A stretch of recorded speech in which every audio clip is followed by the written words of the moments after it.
ஆசிய கோப்பை தொடர்ல பாகிஸ்தான் அணிக்கு எதிரான லீக் ஆட்டத்துல இந்திய அணி 7 விக்கெட் வித்தியாசத்துல அபாரமா வெற்றி பெற்றிருக்காங்க. இந்த போட்டியை புறக்கணிச்சே ஆகணும் அப்படின்னு சொல்லிட்டு இந்திய ரசிகர்கள் போர்க்கொடி தூக்கி இருந்தாங்க. அது எல்லாத்தையும் மீறி தான் இந்த போட்டி நடந்துச்சுன்னு நம்ம எல்லாத்துக்குமே தெரியும். சோ இப்படி இருக்க சிச்சுவேஷன்ல தான் சூரியகுமார் யாதவ் தலைமையிலான இந்திய அணி அபாரமா வெற்றி பெற்றாங்க. பரிசளிக்கிற நிகழ்ச்சியில தாக்குதல்ல உயிரிழந்தவங்களுக்காக எங்களோட இந்த வெற்றியை அர்ப்பணிக்கிறோம் அப்படின்னும் இந்திய ராணுவ வீரர்கள் கூட நாங்க எப்பவுமே நிற்போம் அப்படின்னு சொல்லியிருக்காரு. இது பெரிய சலசலப்பை ஏற்படுத்தியிருக்கு. ஏன் என்ன நடந்துச்சு அப்படின்னா, இது கேட்டதும் கிரவுண்ட்ல இருக்க ஸ்டேடியத்துல இருக்க எல்லா ரசிகர்களும் கைத்தட்டி கத்த ஆரம்பிச்சு வரவேற்பும் கொடுத்திருக்காங்க. ஆனா இந்த சம்பவம் நடந்தப்போ பாகிஸ்தான் அணி வீரர்கள் யாருமே கிரவுண்ட்ல இல்ல. இப்படி இருக்க சிச்சுவேஷன்ல சூரியகுமார் யாதவ் ரசிகர்களை சமாதானப்படுத்த தான் இப்படி கூறியிருக்காரு அப்படின்னும் பாகிஸ்தானுக்கு இந்தியாவே ரூட்டு போட்டு கொடுக்குறாங்க அப்படின்னும் சில கிரிக்கெட் வல்லுநர்கள் சொல்றாங்க. ஏன் அப்படின்னா T20 கிரிக்கெட்டை பொறுத்த வரைக்கும் எப்பவுமே வெற்றி நம்ம கையில இருக்காது, எது வேணாலும் நடக்கலாம். சோ ஒருவேளை பாகிஸ்தான் அணி நெக்ஸ்ட் வின் பண்ணாங்க அப்படின்னா இதே மாதிரி பரிசளிப்பு நிகழ்ச்சியில பேசும்போது பாகிஸ்தானோட கேப்டன் சல்மான் அந்த நாட்டு ராணுவத்தை பாராட்டி இந்தியாவை குறை சொல்ல மாட்டார் அப்படிங்கிறதுக்கு எந்த உத்தரவாதமுமே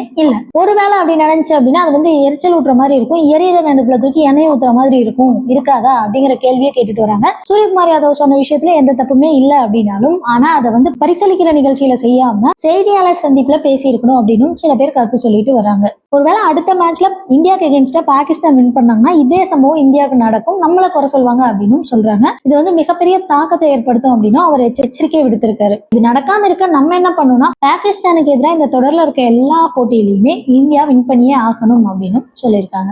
சூரியகுமார் யாதவ் சொன்னதை பத்தி நீங்க என்ன நினைக்கிறீங்க அப்படிங்கறத மறக்காம கமெண்ட் செக்ஷன்ல சொல்லுங்க. கிரிக்கெட் நியூஸ் உடனுக்குடனே வேணும் அப்படின்னு நினைச்சீங்கன்னா நம்மளோட சேனலை மறக்காம சப்ஸ்கிரைப் பண்ணிக்கோங்க. தேங்க்யூ ஃபார் வாட்சிங்.